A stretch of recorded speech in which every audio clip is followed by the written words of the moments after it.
What's up, fam? Welcome back to another chilling chapter. Before we dive into today's twisted mystery, Father Brown and Killer's identity will shock you. Hit me up. What made you smile today? And where in the world are you listening from? I'm featuring your stories in the next drop, so don't be shy. Now grab your tea, dim the lights, and get ready. Because nothing in Whispers in the Fog is ever what it seems. Let's begin. Chapter 1. The Midnight Tolling of the Bell. The air was suffused with a damp chill, the kind that seeps into the bones and lingers long after the sun has promised to rise. A thick mist curled around the ancient graves of St. Mary's churchyard, shrouding the weathered stones in an eerie embrace, while the old church bell loomed high above, a sentinel watching the peaceful slumber of Kembleford. Yet this quietude was betrayed by the low, mournful tolling that echoed through the night, striking the hour of 1, each peal cutting the darkness with a foreboding sharpness. In the flickering lamplight of the vicarage study, Father Brown, with his round spectacles slipping down his nose, pored over a stack of parish accounts. The familiar scent of old paper mingled with the more urgent scent of something unlike everyday troubles. A knock, gentle yet insistent, interrupted his concentration, and he looked up to see the anxious face of Mrs. Fairweather, Kembleford's widow of many seasons. "Father Brown," she stammered, her voice nearly lost amidst the tolling. "It's dreadful. You must come quickly to St. Mary's.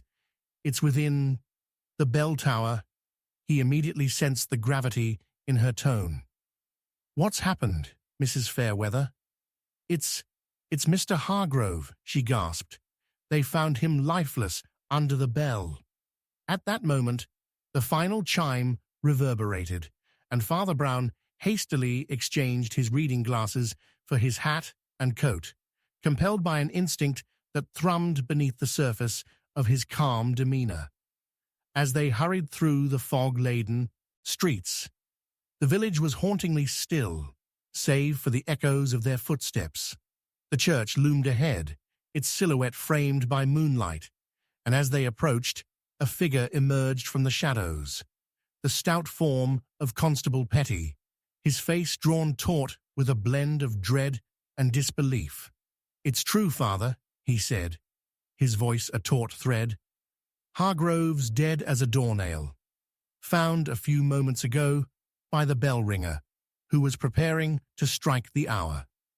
Father Brown nodded gravely, his mind racing as they stepped through the worn oak doors of St. Mary's. The light of a solitary lantern flickered dimly, revealing the laid-out figure of Arthur Hargrove, the village's reclusive clockmaker. The bell tower loomed above like a dark Goliath, inexorably tied to the life and death that had just unfolded. "Was it an accident?" asked Mrs. Fairweather, but her voice trembled with doubt. "Hargrove was too careful," Father Brown replied, kneeling beside the body. "He knew these bells well, better than most. A misstep seems unlikely. Constable, what can you tell us?"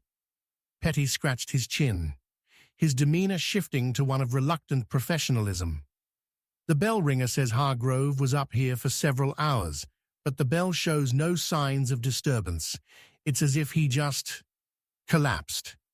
As they examined the scene, a glimmer caught Father Brown's eye. Close to Hargrove's limp hand was a crumpled piece of parchment, slightly stained but legible. Unfolding it carefully, his brow furrowed as he read the words, "Meet me at midnight." There was another purpose to this clandestine meeting, and he felt its shadow looming over them. "Constable, does this parchment belong to Mr. Hargrove?" he asked, holding it up. I don't know," came the hesitant reply. "It could be. But I found no ink or pen in his pockets, just his father's pocket watch." "That watch is quite unusual, isn't it?" Father Brown pressed, his thoughts racing. Not merely a timepiece for a clockmaker? Petty nodded. Yes, it holds more sentimental value than most. A gift from his late wife, I believe. It's badly worn, but there are engravings, intricate ones. It's possible someone might yearn for it.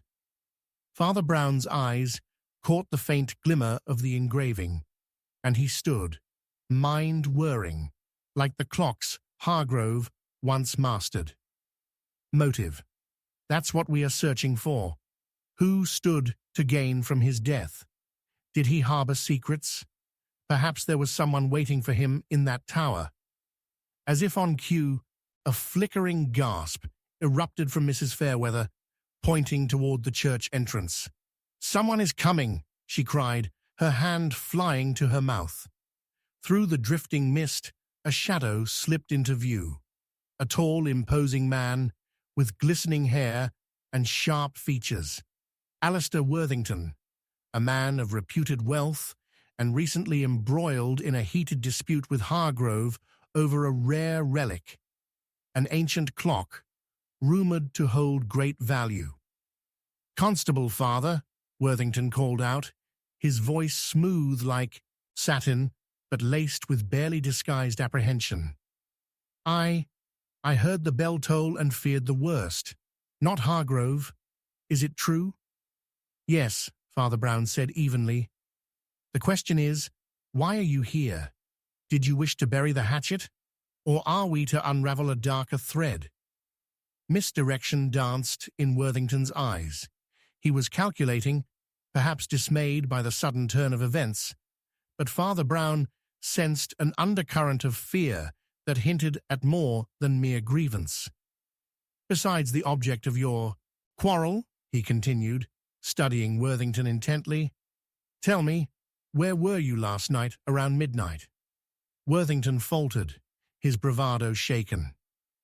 "I was attending to matters at my estate." "It's curious how a quarrel can lead to such desperate measures," Father Brown pressed, his voice steady against the gathering storm. As the mist outside began to thrash, an oppressive shroud of uncertainty filled the church. With the parchment still clutched in hand, Father Brown's mind raced, unraveling layers of truth wrapped tight in lies. Hargrove's midnight meeting was bound to a mystery much deeper than mere envy or greed. This was an invitation into dangerous waters, and as the clock struck again, echoing solemnly in the night, Father Brown understood they had only just begun to peel back the layers of this macabre tale. "Clue or coincidence?" he murmured to himself, as the air thickened with expectancy. Someone was hiding something here, a truth that promised illumination, but threatened despair. "What now, Father?" asked Constable Petty, his worried brows knitting tightly. Father Brown met the constable's eyes, a glint of determination shining through. "We find the meaning behind that note and the darkness behind a bell that tolls for the dead, a truth that might hide within the very shadows we stand among." And in that moment, beneath the tolling chime and the weight of silent secrets, the fog grew heavier, as if beckoning them into its depths. The night had more to reveal, and as the last echoes faded, a chilling urgency gripped the air, a prelude to the storm yet to come. Chapter 2. The Veil of Innocence. The faint glow of dawn filtered through the leaded panes of St. Mary's Church, casting soft patterns on the flagstone floor. A chill hung in the air, merging with the lingering mist that clung to the tranquil village of Kembleford. Father Brown's prayers had barely begun when the rattling of the church door startled him. It swung wide to reveal a disheveled Mrs. Wilkins, the village gossip, her face pale and glistening with perspiration. "Father, you must come at once," she implored, her eyes wide with horror. "It's Lady Ashcombe. They've found her." Without hesitation, Father Brown followed her into the fog-laden streets, racing past quaint thatched roofs and flower-laden gardens. The village seemed to shiver in the morning light, the warm glow of day battling against the pall of recent events. As they approached Ashcombe Manor, a neoclassical edifice nestled on the outskirts, the scene grew ominously silent. Drawn curtains and murmurings whispered of fear and scandal. A cluster of onlookers gathered, their curious eyes speckled with dread. Inside the manor, the air was thick with hushed tones. Upon entering, Father Brown was led to the parlour, where Lady Ashcombe lay sprawled elegantly, yet lifeless, in a tapestry-covered armchair. Her delicate features were marred by a fine crimson lace that had somehow entwined about her throat. A faint, floral perfume lingered around her as if whispering secrets from the beyond. Lady Ashcombe must have been preparing for a soiree, said the flustered butler Nathaniel. Her guests expected her last night. My lady never shows herself in such a state. Someone must have... Perhaps it was not she, but someone else, Father Brown mused aloud, taking in the meticulously arranged room. The portraits of the Ashcombe lineage gazed down with solemnity, their painted eyes revealing little of the familial fractures below the surface. Mrs. Wilkins, standing beside him, glanced nervously at the lifeless figure. But who could do such a thing? She was beloved in the village, her charity, her kindness. As it often is, Father Brown said, kneeling beside the chair. Tell me, did her husband, Lord Ashcombe, return home late last night? He did, Mrs. Wilkins exclaimed. I saw him leaving the tavern, quite tipsy, if you ask me. Ah, the perfect alibi, Father Brown considered, his mind racing. But perhaps love has an edge sharper than any blade. He stood, eyeing the portrait nearest the fireplace, a young woman, strikingly similar to Lady Ashcombe, framed by an ornate gunmetal grey frame. Who is this? He inquired, pointing at the portrait. That's her cousin, Miss Helena Fairchild, Nathaniel replied, oblivious to the spotlight. She was supposed to join the party last night, but never arrived.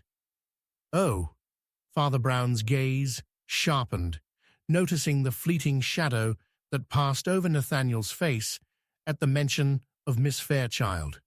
And yet, she stands at the heart of the family's troubles. The Ashcombes took her in after her father's passing. Yet, I have heard whispers of jealousy. Jealousy, Mrs. Wilkins repeated, her voice rising with intrigue. Indeed, a lady ought to be well heard. Father Brown turned back to Nathaniel. And what of her affairs? Was anything amiss in the days leading up to this tragic event? Nothing but the mischief of the heart, Nathaniel replied coolly, his tone shifting to one of concern. But her husband, he could hardly bear her beauty, fading. I think that she was not the only one haunted by shadows. As the morning progressed, Father Brown engaged the butler in gentle discourse, but the tension slipped between them like sand through fingers.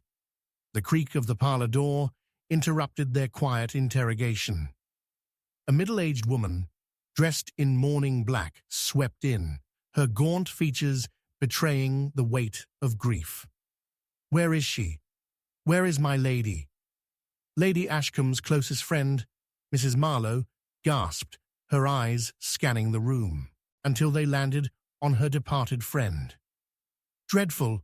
What has happened? She exclaimed, her hand covering her mouth as if to shield the wretched truth. Father Brown stepped forward. A tragedy indeed, Mrs. Marlowe, but we must not overlook our investigations. The woman's composure faltered, revealing a desperate vulnerability. But I know nothing. I only came to offer my condolences. Condolences, or cover-up, Father Brown guessed, locking eyes. You too were at the gathering last night. When the tensions rose, "No, I left early," she replied, her voice trembling. Gossip and whispers filled the air. I was simply a friend. Yet the heart knows of love and betrayal. A veil worn to shield innocence, he stated, pressing her for clarity. Outside, the villagers remained restless, the news of Lady Ashcombe's demise spreading like wildfire. Father Brown could feel the weight of prying eyes and whispered insinuations as he led the questioning on. Each person, linked to the tragedy, diluted their own truth through a prism of self-interest. But as they meticulously withdrew details, Father Brown noticed something peculiar on Lady Ashcombe's desk. A single, pristine card, slightly brushed with charcoal dust, which had fallen to the ground during the commotion. It bore an address scrawled in elegant handwriting, one he recognized. A clue, he mused, lifting it delicately. How curious. Addressed to the very heart of Desire, the tavern where Lord Ashcombe was found. His thoughts flickered with possibilities. Who could have penned the note? And why leave it here, only to cascade into nothingness? "Father, what does it mean?" Mrs. Wilkins asked, tension brimming. Father Brown's gaze darkened, resolute. "Dare I surmise that the truth lies beneath a veil of innocence, concealing resentments and loves both sacred and twisted?" Lady Ashcombe's world was not what it appeared. As the foreboding silence wrapped them in a shroud of uncertainty, Father Brown's resolve deepened. The fleeting innocence had become a chilling portent. He had a growing dread that they had only just begun to scratch the surface of a malignancy festering within Kembleford. "This mystery is far from resolved," he declared, folding the card with deliberate care. In that moment, he sensed darkness closing in around him, a prelude to turmoil, yet to unfold. And he knew, without a doubt, that the tendrils of fate would soon reveal themselves in a twisted revelation that would change the village forever. With that ominous thought, he turned towards the door, ready to confront whatever lay beyond, but not without a lingering fear that the veil might yet hide unspeakable horrors. Chapter 3. The Interrupted Confession. The village of Kembleford was buried beneath a thick shroud of mist, so dense that only a few paces ahead could be seen. The green fields lay muted, blurring into the shadowy outlines of ancient stone walls and weathered hedgerows. Father Brown, clad in his dark clerical garb, ambled along the cobbled path leading to the old rectory, his mind a tempest of thoughts. The fleeting image of Lady Agnes Everard's stricken face haunted him, raised questions that twisted like a knotted vine at the back of his mind. Who would wish her harm? And what secrets did her late husband's estate conceal? As he rounded a corner, he found a figure hunched against the damp stone of the church, desperately murmuring, yet hardly audible, beneath the steady drip of rain from the slate roof. It was Mrs. Enid Clovelly, the village's gossipy widow, her tear-stained hands wringing nervously at a crumpled linen handkerchief. "Father Brown," she gasped, her voice taut with urgency. "You must come quickly. There's been a murder. Young Timothy Hargrave is dead." The words hung in the air with a chilling finality. Timothy, the sweet-faced heir to one of Kembleford's oldest families, with not a single enemy in sight. How could this have happened? It was his little corner of paradise, gone awry. Father Brown's heart quickened as he assisted Mrs. Clovelly to her feet. The church, which usually marked the center of solace and supplication, felt suddenly foreboding as they entered. They made their way to the vestry where, he hastily discovered, the body lay draped in a modest woolen cloak, candlelight flickering uncertainly across the fractured tile floor. The inspector was already present, a wiry man with a hawkish nose and a disposition unyieldingly stern. "We can't say yet how he died, but I suspect foul play," he blurted out, his eyes darting to Father Brown, as though the evidence of divinity might somehow shift the truth.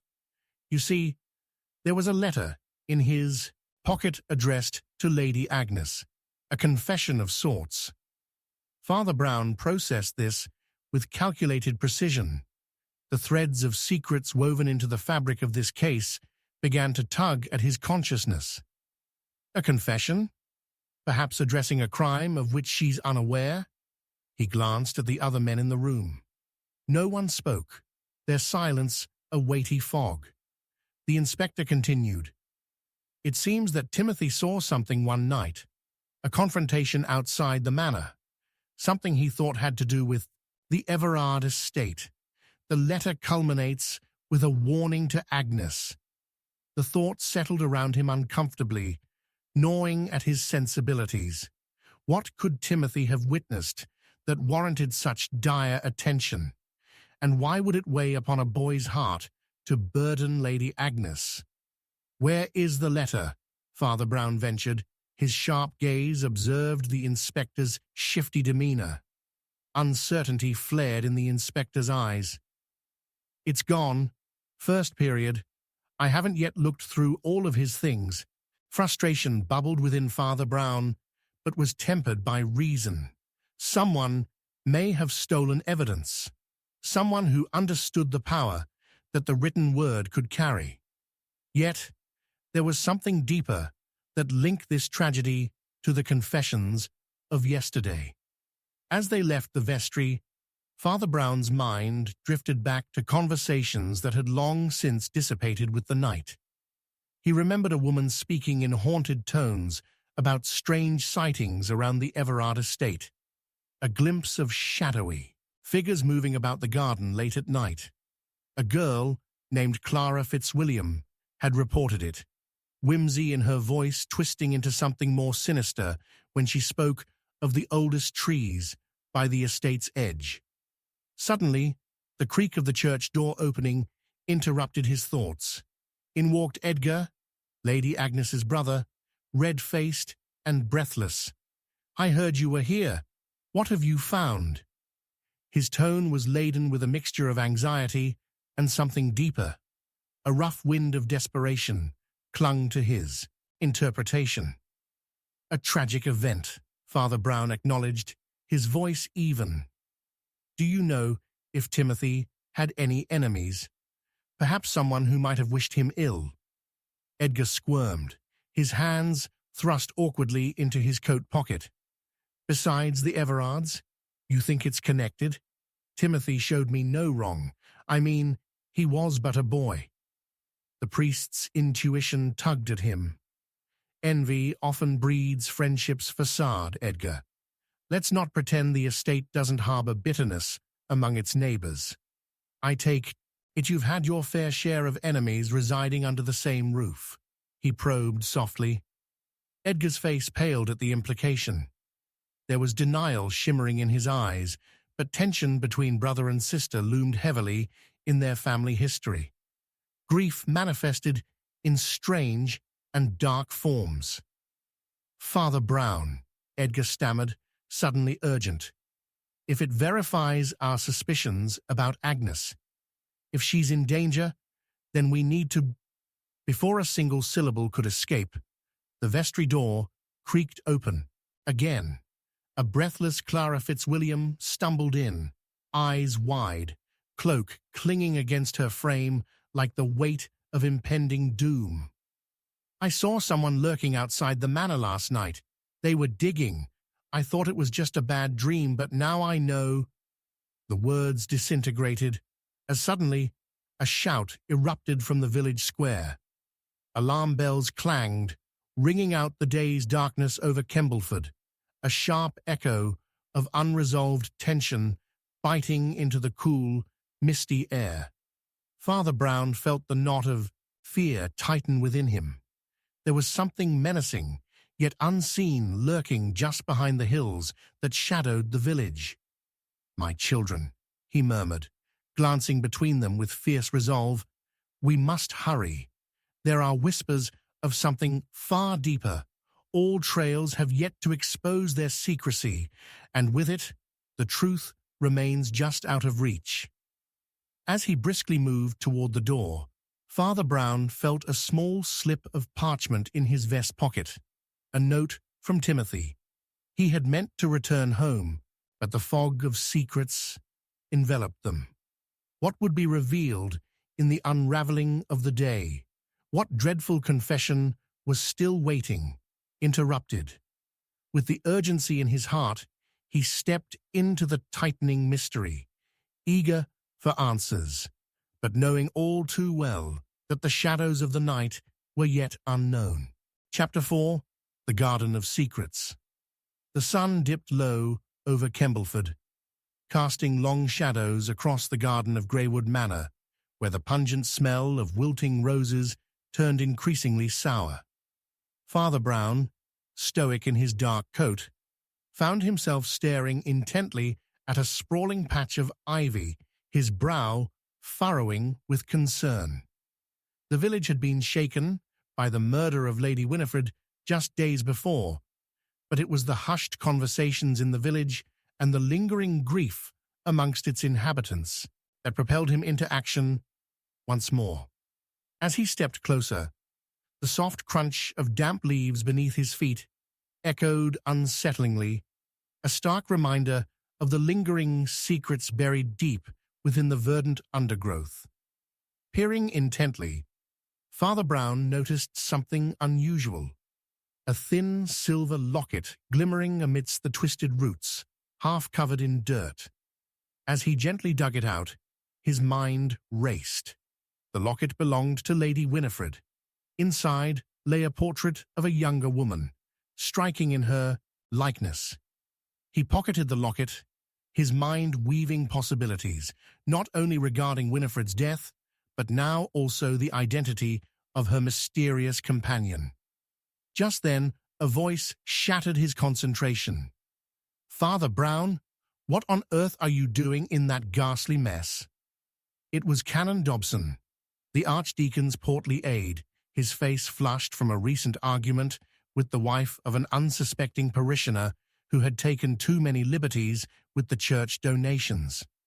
Though accustomed to the man's irascible nature, Father Brown noted the unease in his voice. "I'm searching for answers, Canon," Father Brown replied, dusting off the locket. "What do you know about Lady Winifred's affairs? There seems to be much more than meets the eye here." "Oh, the lady was a fine woman, helped many in the village, but she was terribly private. Had some dreadful quarrels with her brother, you know. Thomas Whitby," he added, his voice dropping. "He's been known to be quite vicious when angered." A shiver raced down Father Brown's spine. He had tried to unearth more from previous discussions, but had always encountered walls of decorum and gossip. "Have you ever seen this woman before?" He held out the locket, his intuition sensing danger in the air. Canon Dobson balled his fists. Number Winifred was never one to parade her intimacy. "That locket may hold secrets better left buried," he replied, an edge of disapproval in his tone. Father Brown nodded, storing the new information. "Perhaps, but secrets often twist the tapestry of a person's life until they finally unravel. We mustn't turn a blind eye." He turned towards the manor, pondering the weight the family's history might carry. As they approached the manor, a chill crept through the air, urging Father Brown to urge his companion. "Canon, we must speak to Mr. Whitby immediately. His grief could conceal rage, or perhaps he may hold the key to Lady Winifred's clandestine affairs." The Archdeacon's aide looked uneasy, but followed. They found Thomas Whitby standing under the great oak tree, his hands shoved deep in his pockets, his gaze fixed on some distant point in the misty churchyard. His disheveled hair caught the last light of the day, making him appear both predatory and lost. "Thomas," Canon Dobson called, his voice breaking the heavy silence. "A word with you." "Not enough words left in this world," Whitby muttered grimly, but turned, his eyes landing on Father Brown. "The priest? What is it?" Father Brown stepped forward cautiously. "We're looking into the circumstances surrounding your sister's death. It may be unclear, but you must help us make sense of it. This brace of secrets, it continues to elude us." Whitby's expression flickered like a candle before struggle. "What do you know? What have you dug up?" He eyed Father Brown suspiciously, the tension thick between them. The priest handed him the locket, observing the slight dilation of Whitby's pupils as recognition flared. "You knew of her companion?" "Companion," Whitby echoed, a snarl of contempt escaping his lips. "She was always too good, too naive." Then the mask cracked, revealing a glimmer of guilt. It was another one of those incessant guests, her meddlesome friends. "Stay away from them, Father." Something in Whitby's demeanor seemed off. "Why the hostility towards her friends? Might it be that you resent their intrusion?" Father Brown probed. "She does not need them," he snapped, his fists clenching. "Lady Winifred was a woman of high standards, yet they brought nothing but trouble and gossip, just like the rest of Kembleford."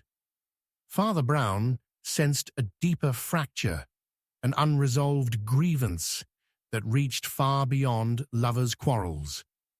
"Then why did you attend the funeral, if you held such disdain?" "Out of obligation," Whitby shot back, his voice low. But Father Brown noticed the tremor beneath, the conflict lying in the man's eyes, something complex, hinting at bitterness.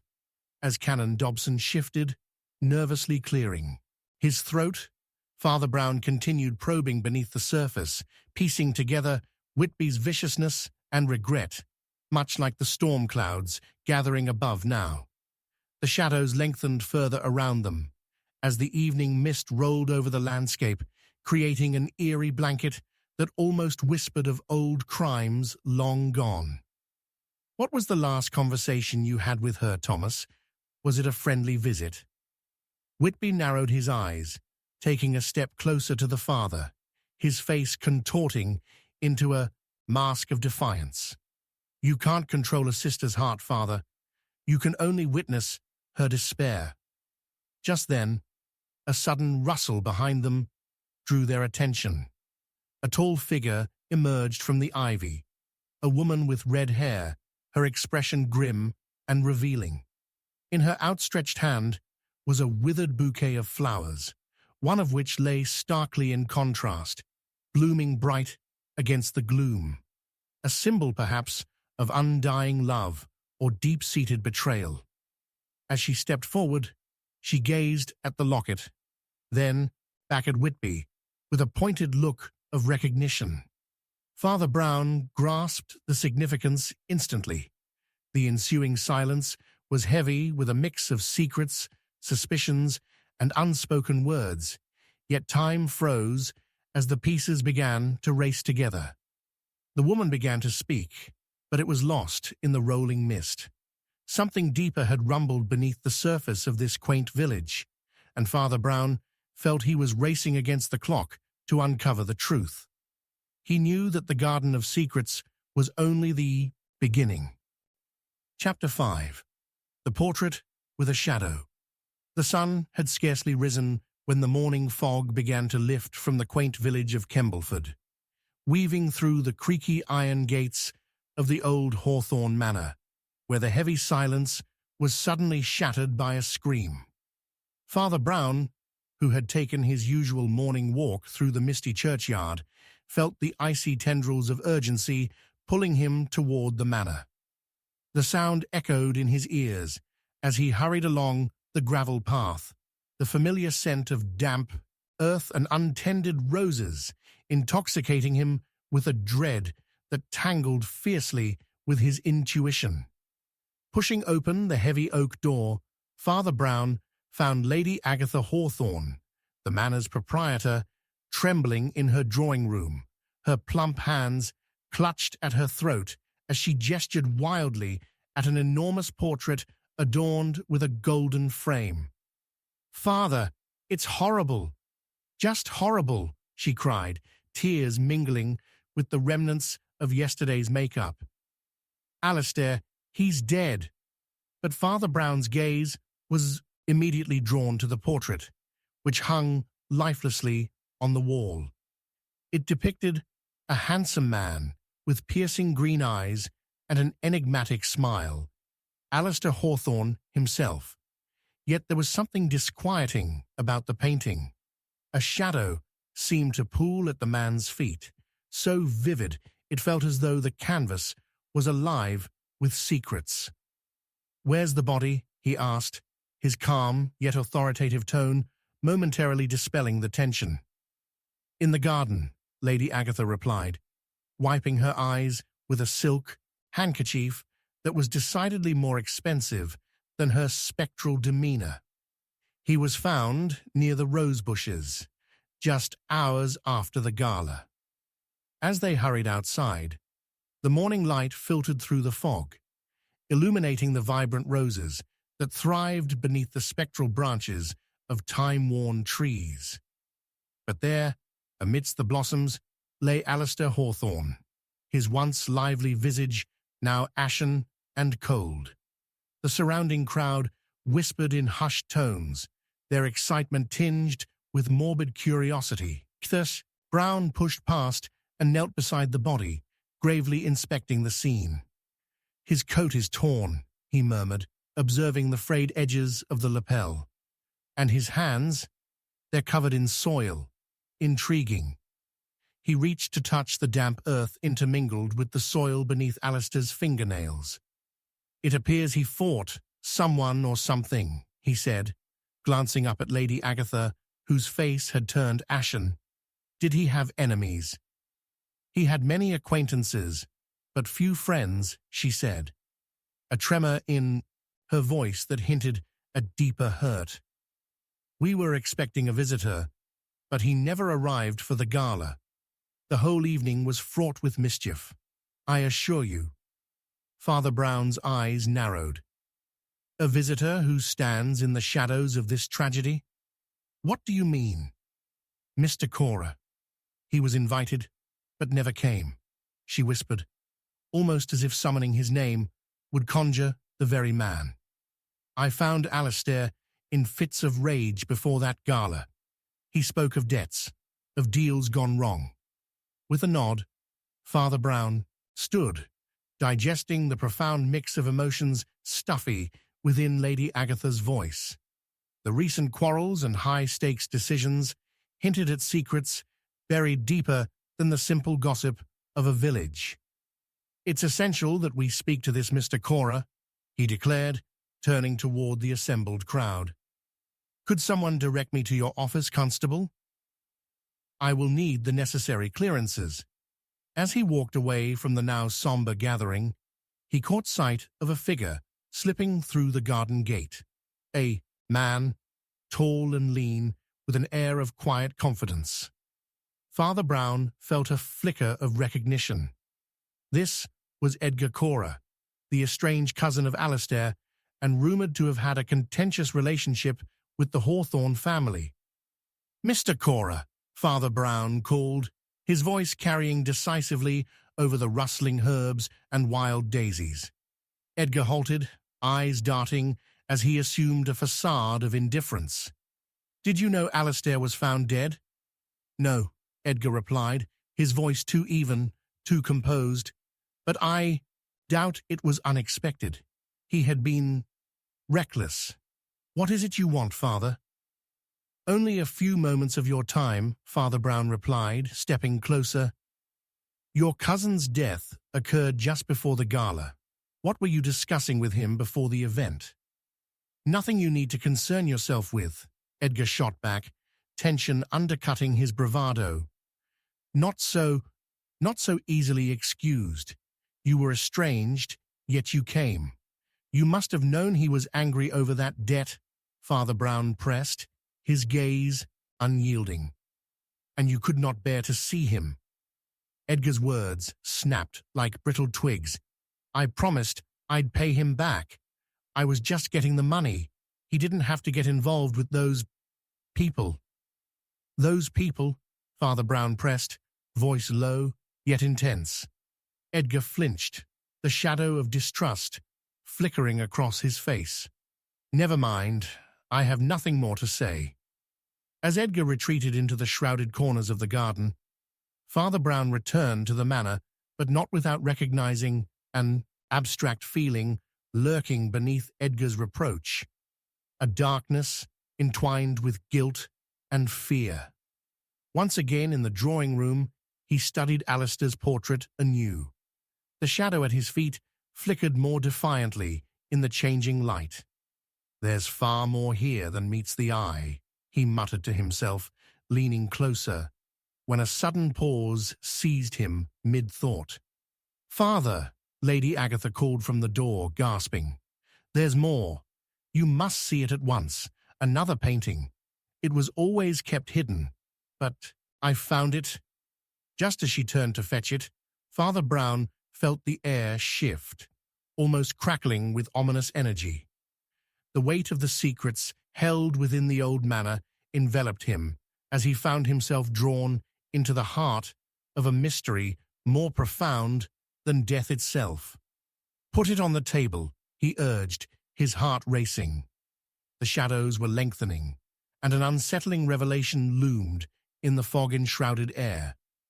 As Alistair's likeness glared back with his painted eyes, Father Brown knew they were one step closer to a truth that would either illuminate or doom the entirety of the Hawthorne legacy.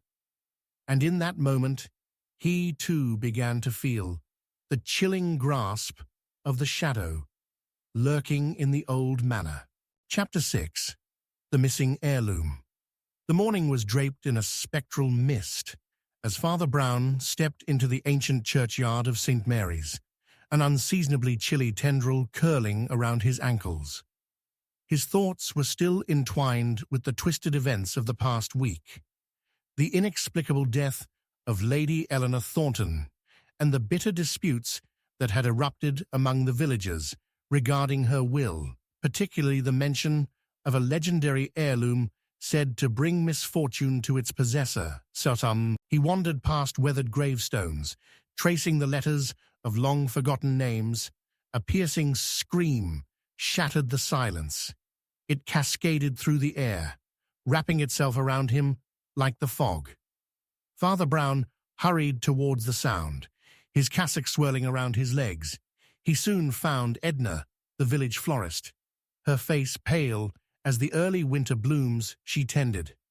She was kneeling before an open grave, the freshly turned earth disturbed as if a desperate soul had clawed its way out. "Edna, what's happened?" Father Brown inquired, rushing closer. Her eyes glistened with tears. "It's the Thornton family mausoleum, Father. It's been opened. I don't know how.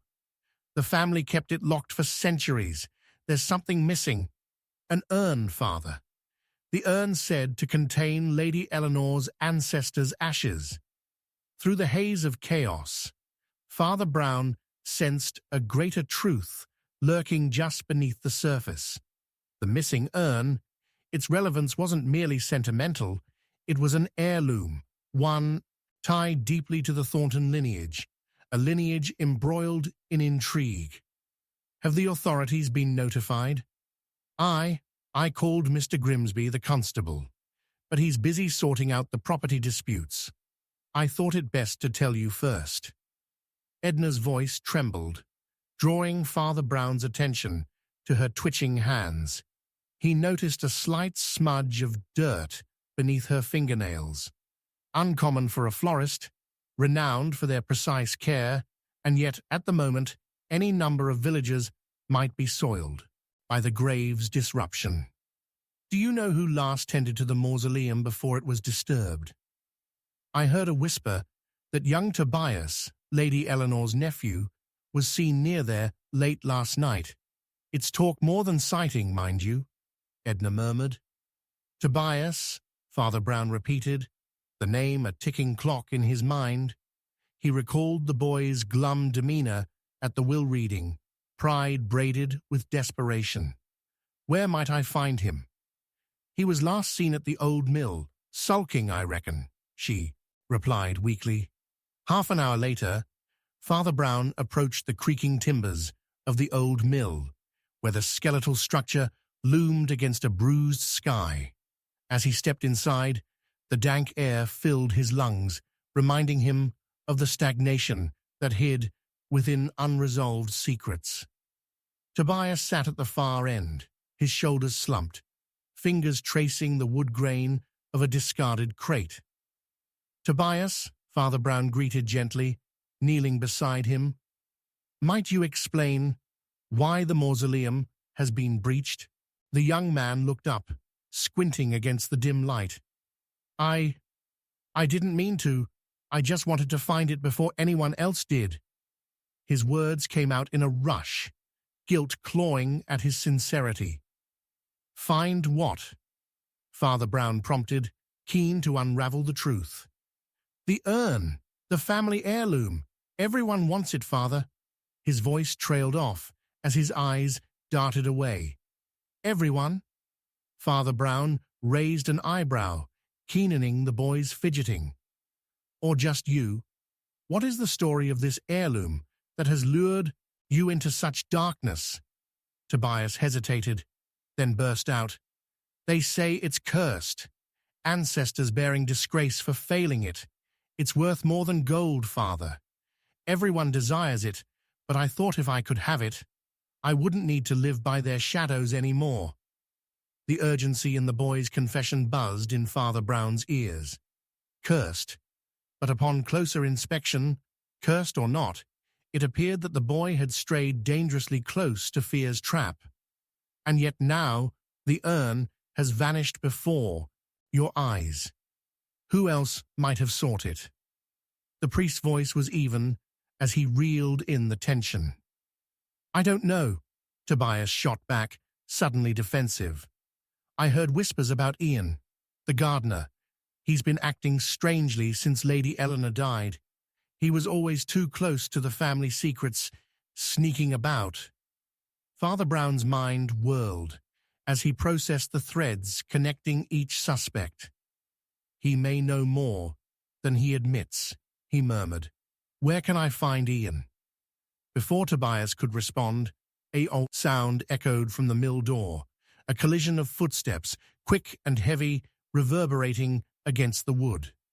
Father Brown turned, instinctively standing taller, breathing the sharp air deeply. The door swung open with a thud, and there stood Mrs. Waverley, Rosalind's housekeeper, her brow lined with worry. Father, you must come quickly. There's been another incident at the churchyard. Her voice trembled, eyes wild with urgency. What sort of incident? Father Brown asked, already moving toward the door, sensing the shift in the air. A body has been found, she gasped, panting slightly. His heart quickened. Was it Lady Eleanor's? Whose? It's the gardener, Ian. Someone said he was found near the mausoleum, clutching something very valuable. As he raced back toward the churchyard, a chill of foreboding gripped Father Brown. The gardener, feared by many, now tragically ensnared by the secrets of the Thornton family. His thoughts teetered on the precipice of a terrible revelation. Whatever it was Ian had found, or had been forced to reveal, was bound to change the course of their quest for the truth. The visibility dwindled as they reached the wooden gate, wrapped once more in the eerie mist. And as he stepped into the churchyard, the chilling fog whispered of evils long harbored, waiting to surface. Shadows danced beneath the investigation's weight, shrouding the path ahead in mystery.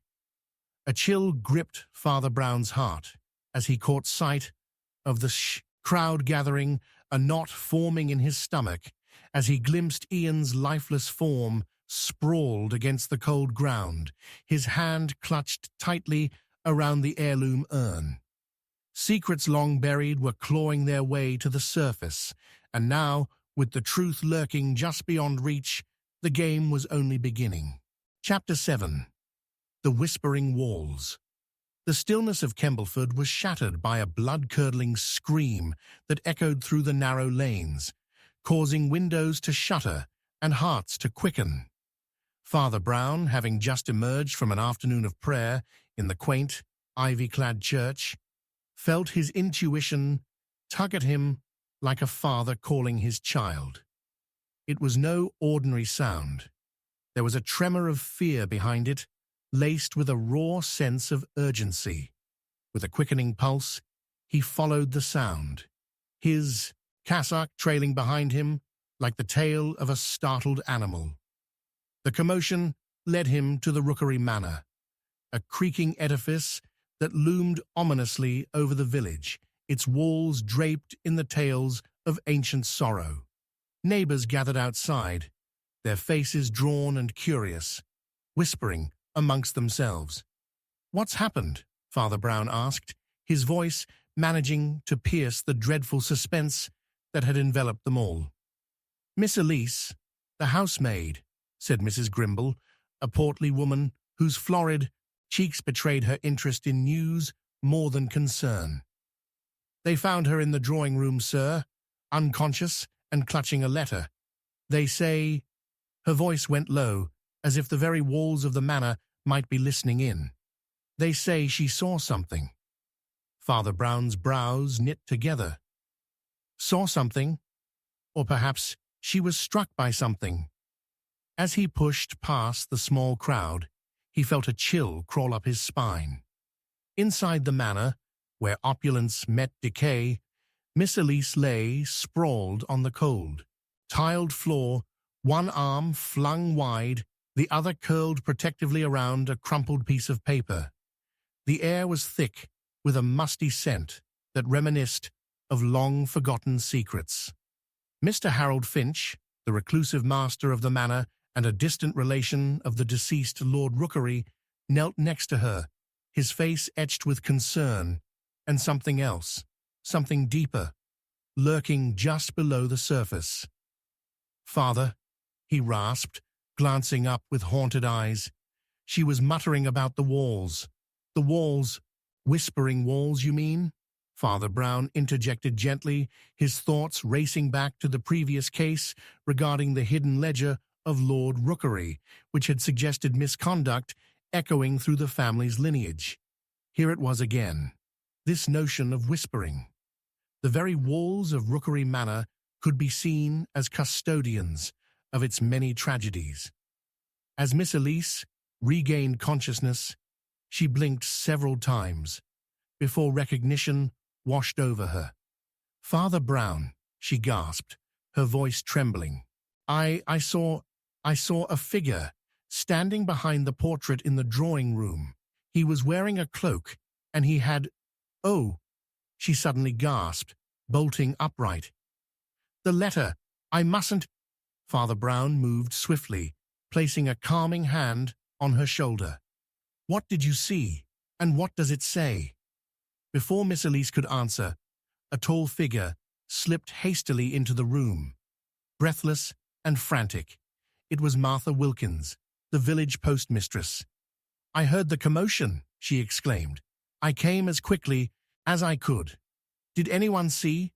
I found something in the post for Miss Elise. It seems urgent." The entire room turned to her, the tension thickening as if time had slowed. "What do you mean?" Father Brown asked, his eyes narrowing. Martha produced a yellowed envelope from her satchel, the ink smeared and barely legible. There was no address, but it was sent from London. "I knew it was for her, but—" Her voice trailed off, as if the very act of speaking the words might invoke ill omen. Miss Elise reached out instinctively, snatching the envelope from Martha's trembling hands. "It's mine!" she cried, her face a tapestry of fear and determination. Yet she hesitated at the edge, her fingers trembling as she seemed to gaze into a well of trepidation. "What do you fear?" Father Brown inquired softly but firmly. "The contents of that letter, or the eye that witnessed its arrival?" The housemaid's face twisted with the shadows of her thoughts. "The figure. He spoke of the hidden sins of this house, something about the roof and the bells of the church." She glanced frantically between the two men, each sensing the weight of her words as if they had taken root in the very walls themselves. Father Brown's mind churned with potential meanings. The sins of this family bind them, hidden in sorrow and grief. He turned towards Harold Finch. "You inherit more than just the estate, good sir. Is there a curse that haunts your lineage, buried deep?" Harold's expression flickered, uncertainty weighing heavily upon him. "There are old tales, yes. The Rookery lineage has suffered, one after another. They say even the walls remember. But I—" A sudden sharp creaking interrupted Harold, reverberating with an alarming clarity. Father Brown shifted, peering at the dusty painting hanging above the fireplace, an austere portrait of Lord Rookery, his steely gaze seemingly transfixed on the doorway. "The house reacts to the tales we weave within it," Father Brown mused aloud. The tension crackled as a chilly gust of wind swept through the drawing room, sending shivers down their spines. It insinuated a presence, and for a moment they could have sworn the walls themselves whispered in warning, echoing the truth hidden within their hearts. But it was Harold's ashen face that caught Father Brown's attention amid the play of shadows. "There's something I have neglected to tell you, something I found in my father's belongings. A journal. It speaks of the secrets in this house, secrets that wished never to be unearthed." Just as he spoke those words, the candle flickered violently, casting jagged shadows before plunging the room into darkness. A gasp erupted from Miss Elise, and in the ensuing chaos, an empty, echoing silence fell over the group, a silence that carried with it the weight of an oncoming storm. "Father," her voice trembled. "What does it mean?" "Only one way to find out," he said, steeling himself as he grabbed the flickering candlelight, his resolve firm against the whispers that threatened to consume them. And as he set forth towards the portrait that might hold centuries of truth, one thing became abundantly clear. The walls of Rookery Manor did not merely whisper, they warned, and they awaited the unraveling of that silence, teetering on the brink of choices bound to unfold. The truth beckoned, yet it remained tantalizingly just beyond their reach, clutched in the grasp of the past and the echoing shadows of the present, an invitation to the heart of the mystery that still simmered beneath the quaint facade of Kembleford. Chapter 8. The Betrayal Unveiled. A chill permeated the early morning air as Father Brown made his way through the mist-laden village of Kembleford, a tranquil scene marred only by the tension that had wrapped around its inhabitants like a stubborn fog. The previous evening, he'd received a most astonishing letter, one that hinted at betrayal within the very heart of the community. His thoughts were dark and foreboding when he turned the corner to St. Mary's Church, its ancient stones cloaked in the low-hanging mist, the familiar creaks of the aged structure almost whispering secrets of their own. Pausing at the entrance, Father Brown felt a shudder pass through him. It was here that Mary Cummings had been found lifeless just days ago, mere steps away from the altar.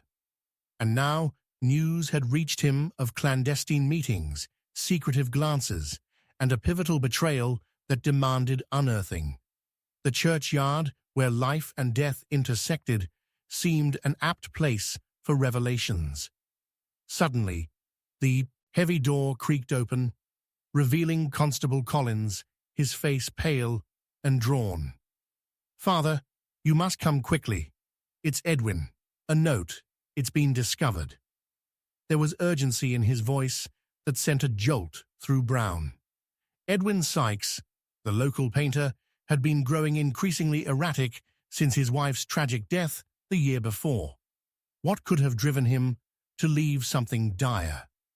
Upon entering Sykes's creaking manor, the scent of oil paints and turpentine mixed with an underlying musk of decay. Sykes stood amidst a flurry of canvases, his wild hair unkempt and eyes reflecting a glimpse of despair. "I found it," he uttered, his voice a brittle whisper, "in the back of my easel. It looks like a message, a warning." He presented a folded piece of paper, its edges frayed. Father Brown took it cautiously, the weight of its ramifications palpable. As he opened the note, the words leapt out at him. "The truth lies where the shadows linger. Trust not those you hold dear." The air thickened with tension, a palpable fear coiling around them. "Who sent this?" Collins asked, narrowing his eyes. "Is this some sort of jest, Edwin?" "No jest," Sykes snapped, a spark of anger igniting within him. "I know who wrote it. It was Mary. It was her last work, stricken with some horror.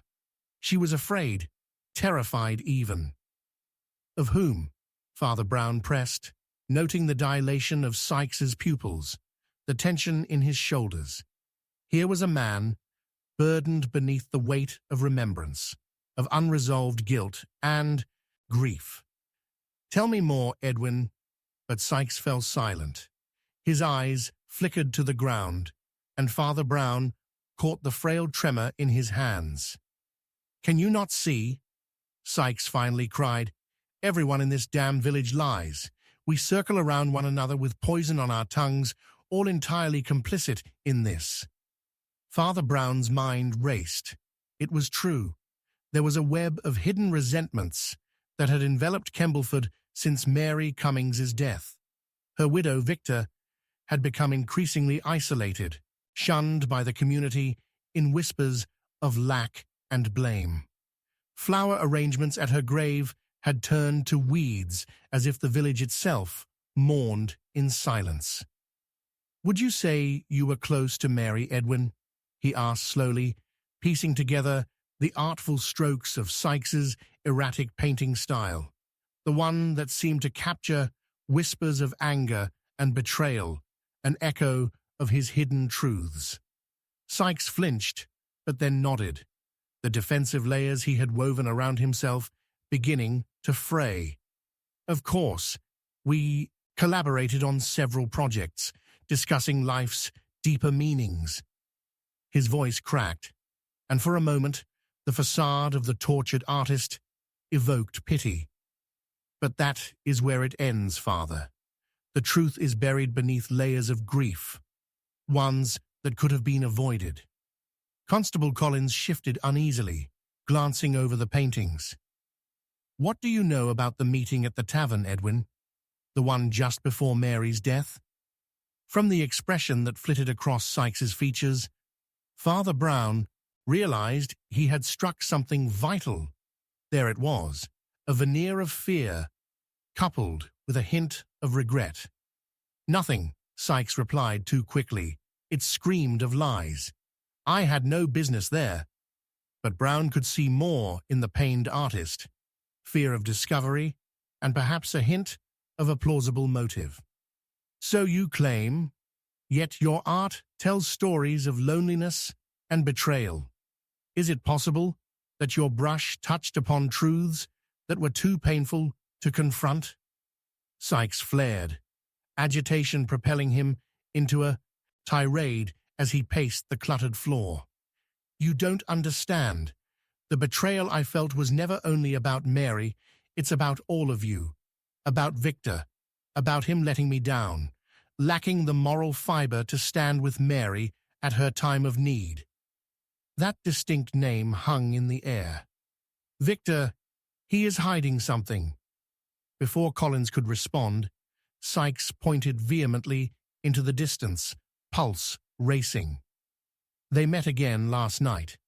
I saw them, both Victor and dear Hartley, the new doctor. There was laughter, and shrouded motives thick like smoke, as if something monumental was being plotted. Father Brown felt the pieces fall into place, shifting like grains of sand through time. Victor, he whispered, more to himself than the others. If Victor and the doctor were entangled in something clandestine, it surpassed mere grief. It reeked of betrayal. A loud creak erupted from the shadows of the manor, making them all startle. Did you hear that? Collins scanned the walls. Someone is here. Sykes hollered, voice edged with panic. They rushed toward the noise as the slipping door opened, revealing a figure cloaked in darkness. Ah, how delightful to catch you all at last. It was Victor Cummings, face pale against the gloom. You've come far into my life's work, but I'm afraid it can't end quite yet. Father Brown's mind spun, the folds of deceit wrapping tighter as he stepped forward. Victor, we only wish to know the truth. Mary deserved that much. A truth, Victor echoed, offering a grim smile. Then you'll surely want to know about the hidden ledger. Before he could finish his sentence, a shattering sound echoed through the manor, and the world seemed to tilt precariously on its axis.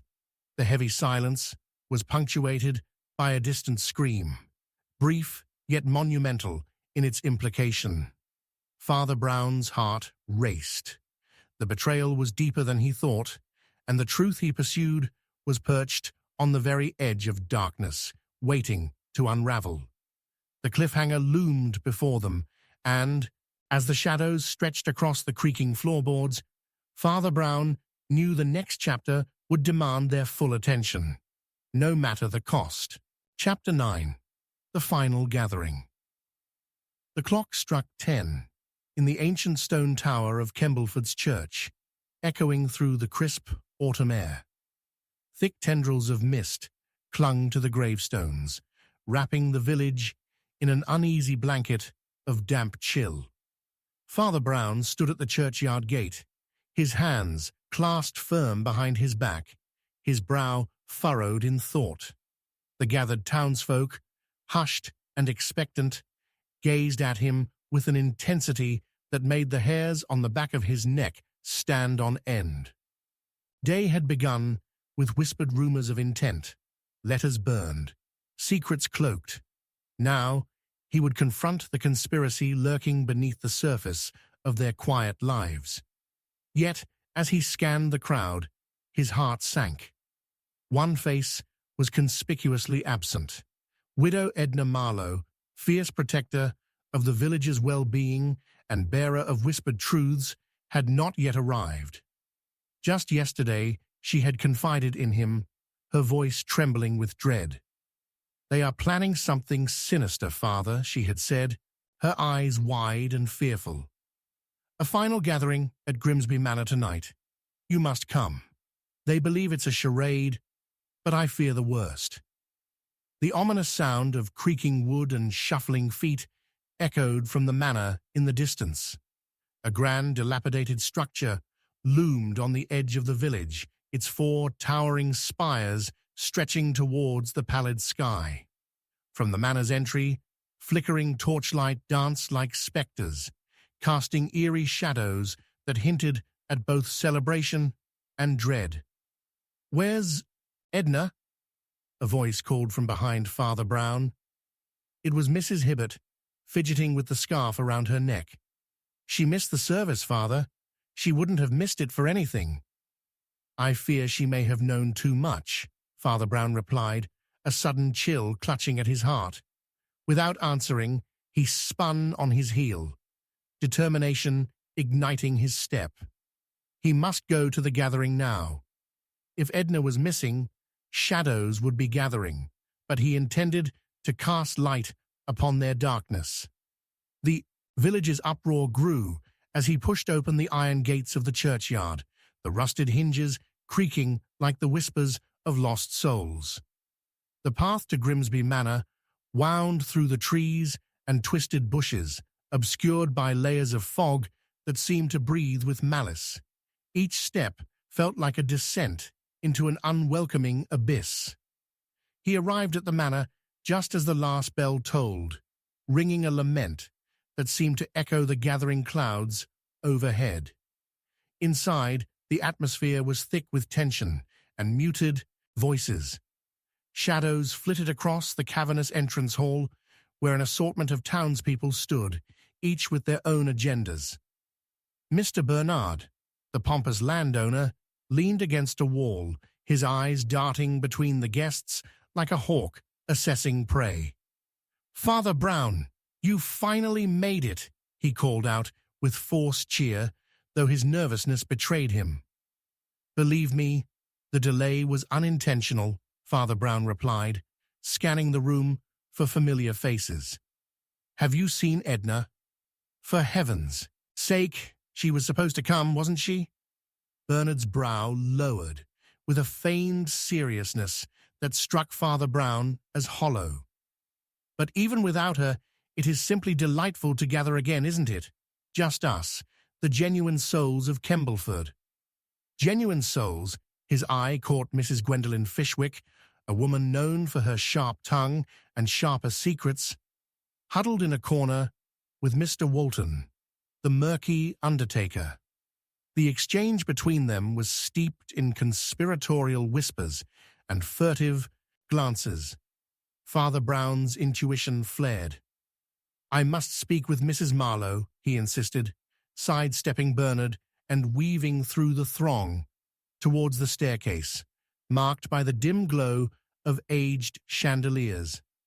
The house seemed dark, as if every wall had absorbed the grief and secrets seeping from its fissures. But just as he reached the first landing, footsteps echoed above him, and a figure emerged from the shadows, the very last person he expected, Edna Marlowe. She appeared wan, her cheeks mottled with pallor. "Father, you must leave." "Edna, what?" he began, but she grabbed his arm, urgency dancing in her eyes. "They are making a plan to dispose of someone tonight. Someone here, with us. You must go before it is too late." Before he could press for more details, the air thickened and a shriek pierced the gathering. "No, stay back!" The crowd erupted into chaos as Mr. Bernard toppled over, clutching his throat, panic igniting among them. A clear danger was in the air. As scurrying legs shifted, Father Brown noticed something glimmering on the floor, a shiny cufflink glinting against the dark oak. He knelt swiftly, examining it, and felt the weight of recognition settle upon him. It was engraved with the initials R.S. Richard Stokes, the village lawyer rumored to be entwined in a murky web of financial misdeeds. He had perhaps committed a misstep of his own, for the pieces were beginning to click into place. Yet he needed to unravel Edna's warnings further. Had she uncovered the very schemes that brought them here? And how many souls were caught amid this final gathering? "Edna!" Father Brown bellowed through the hysteria, but she had vanished, lost in the very crowd that seemed to swell with guilt and suspicion. He turned his gaze back to the cufflink, his mind racing through the implications as the shouts blurred into a cacophony of fear. Somewhere amidst the growing disorder lay the shocking truth, and with it a shadow of imminent peril. Determined, he stood and surveyed the panicked villagers. Pieces were strewn across the room, a secret plan, a buried rivalry. But what bleak fate awaited them all?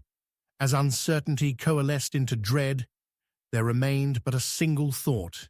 He had been too late with too many.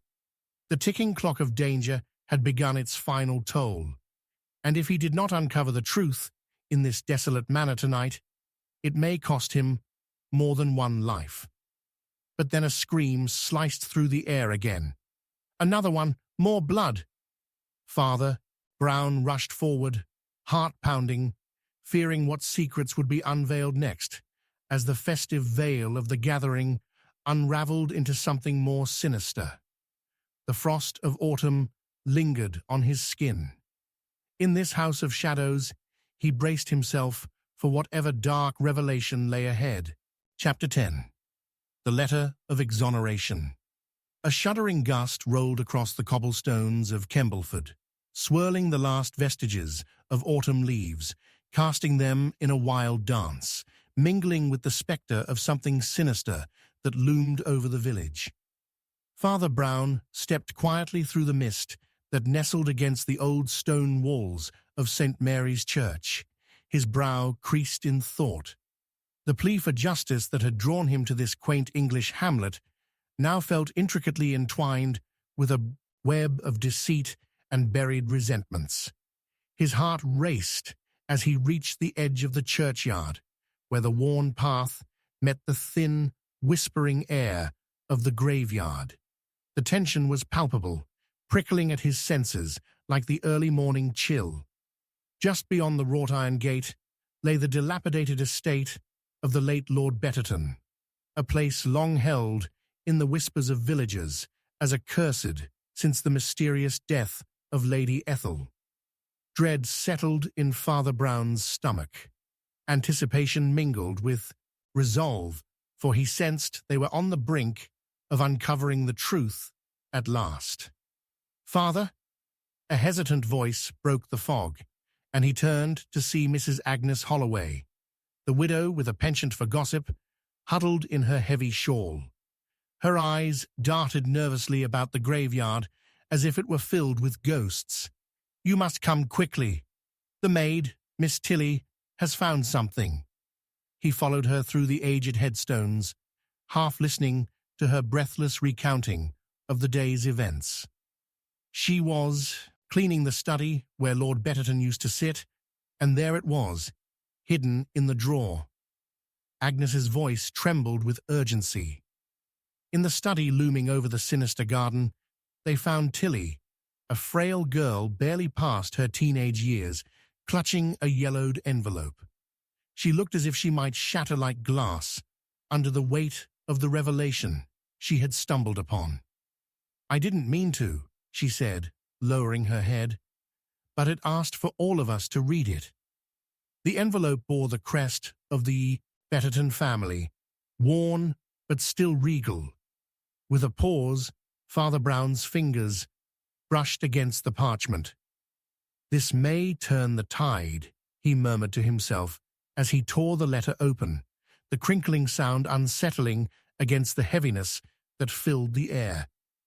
To his astonishment, the letter revealed not a confession of guilt, but rather a desperate claim of innocence. It was penned in a hurried scrawl, beseeching the recipient not to pursue any charges against Lady Ethel, emphasizing that secrets were worth more than the truth. Lord Betterton was not a murderer, he read, but a man burdened with his past. As he quieted his racing thoughts, seeking clarity within the turmoil, Agnes gasped. "Do you think that she could still be innocent?" Father Brown glanced sharply at Tilly, who stood pale and trembling. "Who did she intend to exonerate?" he asked, and felt the pulse of the room shift. Was it herself or someone else? Tilly stammered, "I don't know, Father, but I overheard the Lord shouting just days before the accident. He spoke of betrayal." Betrayal? Father Brown's eyes narrowed, already dissecting the information like a detective with a puzzle. This was the key to understanding not just the letter, but also the entangled grievances of the Betterton estate. The words weighed heavily as he pondered the imbalance of relationships. The icy cold stares exchanged, and the increasing tensions amongst the household.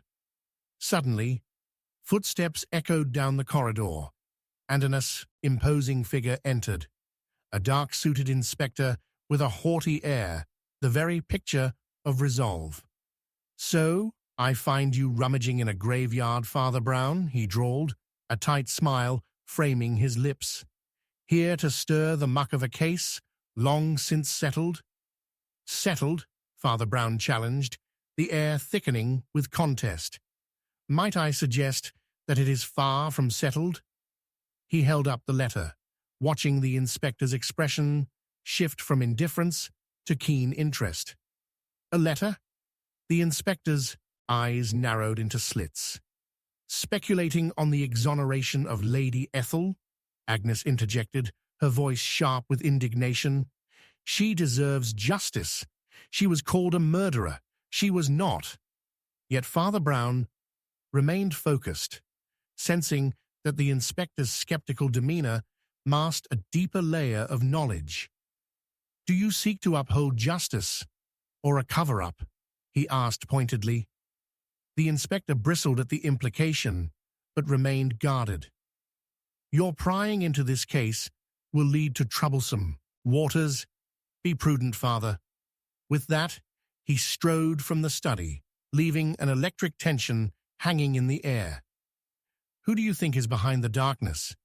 Tilly asked softly, terror etched across her fragile face. Father Brown's heart sank slightly as his mind raced through the labyrinth of possibility. A betrayal, perhaps, hidden within the very walls of Betterton Manor itself. Secrets abounded like shadows, and light flickered uneasily around them.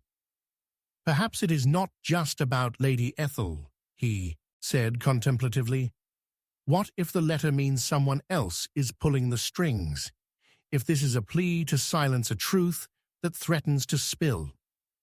As they gazed at one another, understanding crystallizing, the cold air seemed to shift. A deep and profound feeling of foreboding swept through Father Brown. There was more to uncover, a looming truth that tied them all to the morbid tale of betrayal that had festered on this estate for far too long. A creak sounded behind them, and the sunlight filtered through the brittle, cobwebbed windows. "Oh, what now?" Tilly cried, retreating into the corner. Father Brown's heartbeat quickened as the door swung open to reveal Lady Margaret, the Lord's distant cousin, her face pale and drawn. "I came to warn you. There are those who wish to silence the voices of the past." Just as she stepped forward, Father Brown caught a glimpse outside. In the shadow of the old oak tree, a figure stood, motioning silently, shrouded in the mist. A cryptic message, just beyond his reach. The weight of the mystery loomed heavier than ever, a tapestry of hidden motives, unanswered questions, and lingering shadows waiting to be unraveled. The stage was set, and the next piece awaited him in the dark recesses of this quiet village, like a knife poised above a fragile truth. "Who among us is truly innocent?" he mused quietly, resolute. There was but one certainty. This was only the beginning of the end, and the closer he got, the more deadly the game would become. Chapter 11. The Truth in Plain Sight. The mist hung heavy over the village of Kembleford as Father Brown stepped onto the damp cobblestones of the churchyard, the cool breath of morning curling around him like a shroud. The church's spire loomed in the distance, its silhouette blurred and ethereal against the soft mauve sky. Yet it was here, among the gravestones, that Father Brown felt an unsettling disturbance. The air thrummed with whispers of secrets long buried. He sensed them rather than heard them, the flutter of fabric, the crack of a twig. And then he saw her. Margaret Thornfield knelt before her late husband's grave, her form a stark contrast to the cold grey stone. She was the widow of Gerald Thornfield, the recently deceased wealthy landowner whose death had stirred rumors of foul play. Father Brown approached quietly, sensing that their conversation had taken an unexpected turn. "Father," she started, her voice a quiver of fragility, "I find solace here, but I also find confusion." "What troubles your heart, Margaret?" he asked gently, kneeling beside her. The widow looked like a captive bird, eyes dark and haunted. "I was certain that Gerald loved me," she whispered. "But now, after he died, I discovered letters from a woman I do not know." Father Brown felt a sting of urgency. "Letters? What do they say?" "They speak of love, of promises unkept. They're concealed in his study, behind the paneling in the library." Her tear-streaked face expressed more than sorrow. It hinted at betrayal, a longing for truth she had yet to uncover. "Veiled truths often lie in plain sight," he mused, standing. "Let us seek them." As they walked together to Thornfield Manor, the grandeur of the estate loomed like a spectre of the past, all pillared elegance and darkened windows. Father Brown could feel the weight of the accusations that had hung over the estate since Gerald's demise. Everyone speculated about the inheritance and the reasons behind the old man's sudden passing. Inside the manor, a musty smell of old books and polished wood greeted them. Margaret led him to the library, where the elaborate mouldings cast long shadows. It was in stark contrast to the sunlight filtering in from the fog beyond. "It should be here," she said, her voice trembling as she peeled back layers of dust covering the elegantly framed volumes. "Tell me, did Gerald have any enemies?" Father Brown asked, scanning the meticulously organized shelves for anything out of the ordinary. "Many envied him. His fortune made him a target," she replied, her eyes darting back to the shelves. "But I could never imagine anyone would go so far as murder," Father Brown finished, peering closer at a particular spot on the bookshelf that seemed slightly out of alignment. "Or deception." As he pushed against a panel, a tiny groove gave way, and with a soft click, the panel slid open, revealing a small compartment. Inside was a leather-bound journal and a bundle of letters tied with faded pink ribbon. Margaret gasped, her hands trembling as she reached for them. "These are them. But who?" "They may hold your answer, but not without revealing something of Gerald," he interrupted, opening the journal to the first page, the ink dark but hastily written, as though written in haste. "Every moment delights with her grace," he read aloud. "There is no doubt he had a lover. But look here, there's a date inscribed just 3 days before his death." Marking the place with his finger, Father Brown examined the letters. "There is an address here too, a Miss Elizabeth Grace, in Chiswick." He turned to Margaret, whose brow was furrowed with worry. "Did you know this woman?" "No." Her voice trailed off, leading him to infer that this was indeed news to her, but the eyes betraying unacknowledged suspicions. Still kneeling, Father Brown closed the journal. "We must go to this address. It is the only way to truly understand what happened to your husband." With the promise of direction ahead, they made their way onward. But the journey itself was shadowed by the abrupt arrival of Thomas, Gerald's nephew and heir, who was pacing along the path outside the manor like a restless tiger. His sharp eyes pinched with anxiety when they met Father Brown's. "Margaret, I need to speak with you," he said, with an edge of urgency. "Thomas, not now," she replied tersely. "I insist." His voice rang against the ancient stones, stark and grave. "What were you doing searching through your husband's things? Are you trying to uncover something that should remain buried? Why do you care? Margaret countered, stepping before Father Brown, a barrier between them. Unless you are afraid of what might come to light. Thomas's silence hung thick in the air, his demeanor shifting to a cornered animal. Father Brown observed the tension crackling like lightning between the two. It seems you have much to gain from your uncle's fortune, Mr. Thornfield. Would that not give you motive for withholding information? I would never harm Gerald. We had our differences, but I loved him like a family member sternly anticipating the inheritance, perhaps? Father Brown's voice was calm but firm. Or perhaps you feared he would remove you from his will if he discovered your dealings with another?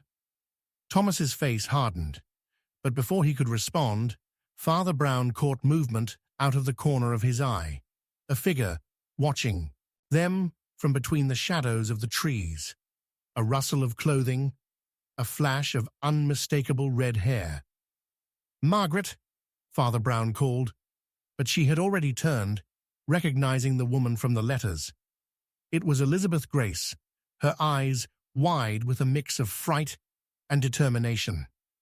"I came to warn you," she shouted, backing away into the fog. "But the truth is not what you think." At that moment, the weight of the unfolding mystery descended, like the thick fog enveloping Kembleford, tight against their throats, leaving Father Brown breathless with the sudden urgency of it all. As the chapter ended, cliffhanger poised against Revelation's precipice. Chapter 12. The Face. Behind the Mask. Mist hung heavy in the air, weaving around the aged gravestones of St. Mary's churchyard. As Father Brown knelt beside a fresh mound of earth. It was not the first grave he had visited today, nor would it be the last. But as he traced the outline of the headstone, the reverberation of the past seemed to echo louder amidst the morning mist. Thomas Hargreaves, the latest victim in a string of misfortunes that had befallen the village of Kembleford, had been buried only hours ago. The wind whispered secrets of sorrow, betrayal, and an enigmatic mask that some wore more than others. "Father," came a hesitant voice, breaking the somber silence. It was Mrs. Agatha Willows, her face flushed with emotion beneath a well-worn bonnet. "It's terrible, isn't it? Such a good man taken away." "Indeed, Mrs. Willows," Father Brown replied, rising with a gentle weariness. "But we must remind ourselves there are deeper murmurings beneath the surface.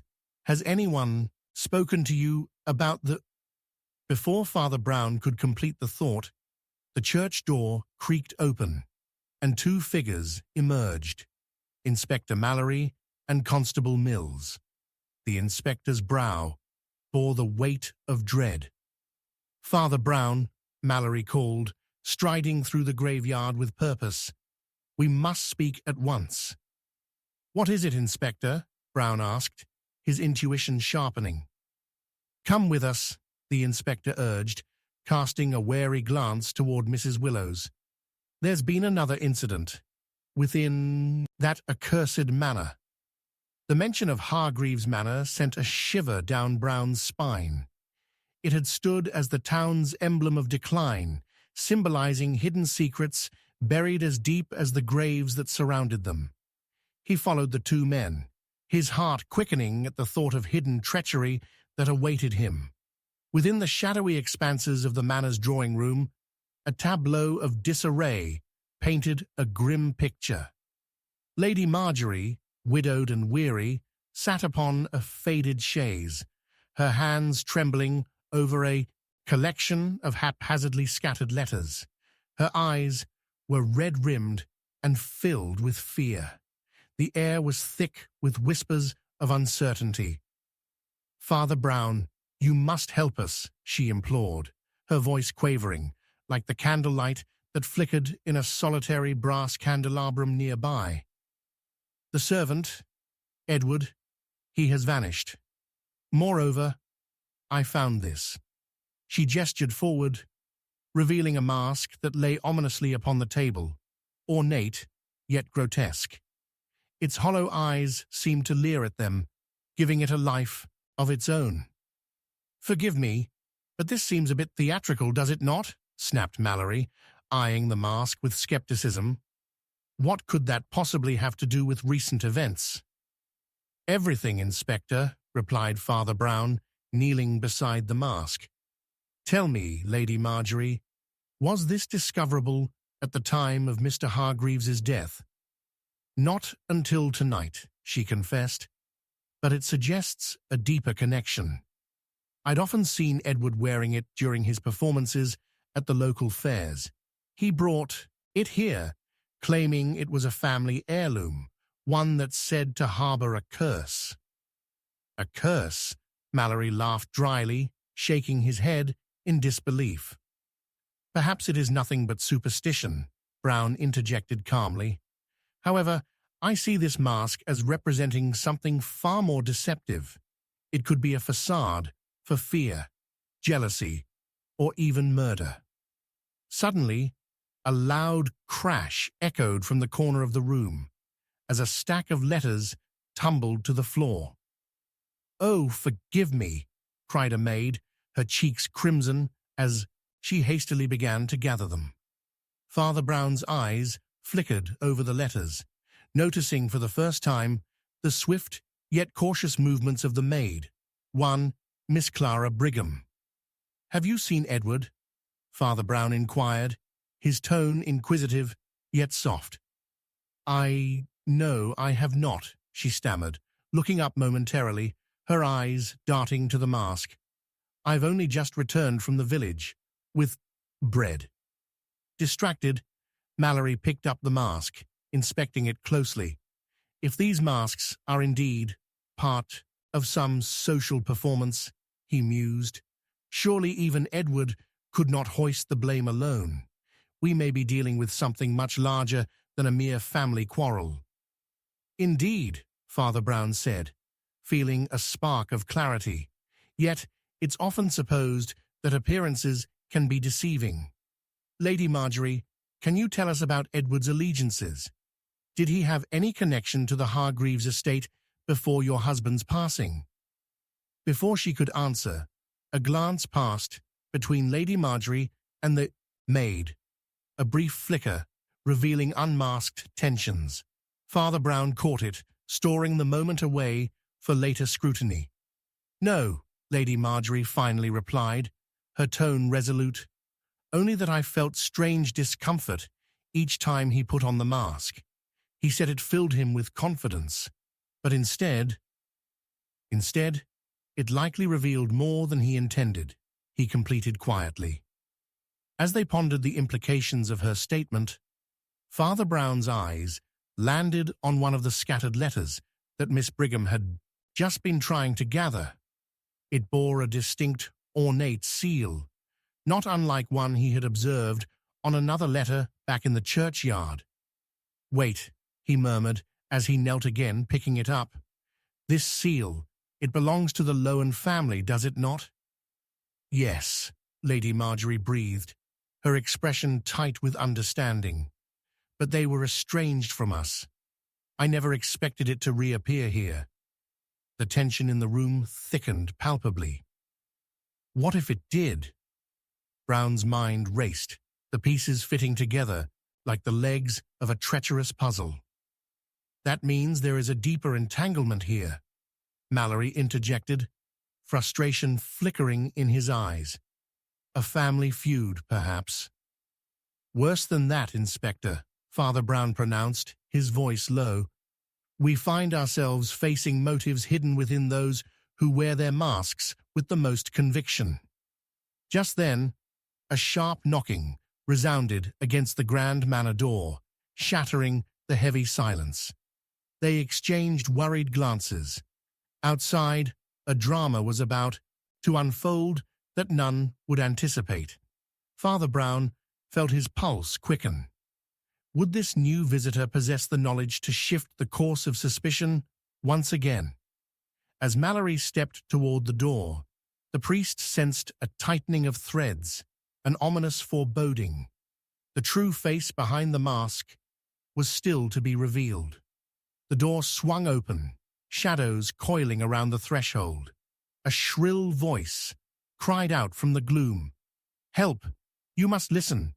Edward's in grave danger."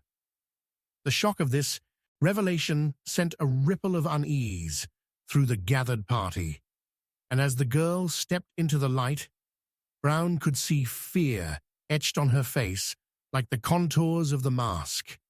It was the face of another hidden truth, and the uncovering of identities had only just begun.